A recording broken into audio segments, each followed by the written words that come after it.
got any final thoughts for the show? Make jukes, not war. Can we edit that out? Nope. I had my game face on.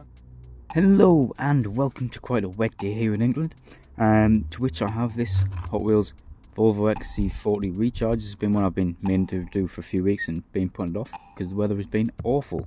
However, I'm getting back around to it now, and we're going to take it out, have a full sort of review and showcase of this thing and really see what it's about. Now this is an EV, not one of my biggest sort of favourites, but it is a new Volvo, so I'm more than happy to pick one up and take a new review of it and really see what it's about.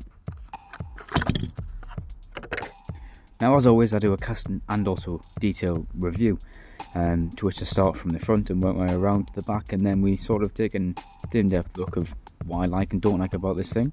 And well, I'm going to start on the front and start with something I don't like, which is the lack of detail. It is, well, it's just a blank face really. You can see there is no grille, there's no headlights, there is fog lights, and there's lights in the bumper, but that's about it. That is literally it. There was nothing else. Now, I would like to comment and say I love the paintwork that they've chosen for this. It's a beautiful colour and matches it very, very well. Side on now, we have the bead cross wheels. I do quite like these wheels. They match quite nicely with off-roaders. We have a huge step bar with a mud flap. We have side mirrors, something sort of forgotten quite recently with Hot Wheels. No, not recently, but over the last decade. We have nice details with the forestry logos. I quite like them, as well as the Hot Wheels logo there. And well, you can see little custom details all over the thing. Now this is quite a small little crossover, about the same size as a Juke, maybe slightly bigger. But they are quite common, are quite popular. On the roof, it looks like we have snowballs and traction boards, as well as a jack, an off-road jack and lights. Now those are quite interesting. Those are built into the windscreen, which is quite a common thing right now for Hot Wheels to do, to incorporate other things in the casting into these. Onto the back now, where you can see there is an XC40 logo here, Volvo all the way across. I quite like this, which they've started doing recently, which is sort of the black line of the window that they've sort of been including. Really well done, really light. It would be nice to see a normal version of this from Hot Wheels, but no, that's Matchbox's idea, and Matchbox is coming out with one very soon. There is mud flaps again on the back, license plate, so the back is probably my favourite part of this whole thing.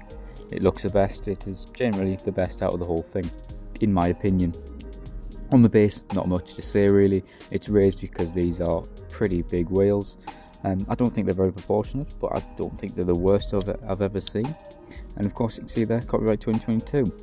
And it's also S, as it was made in the 24th week of this year, in 2023.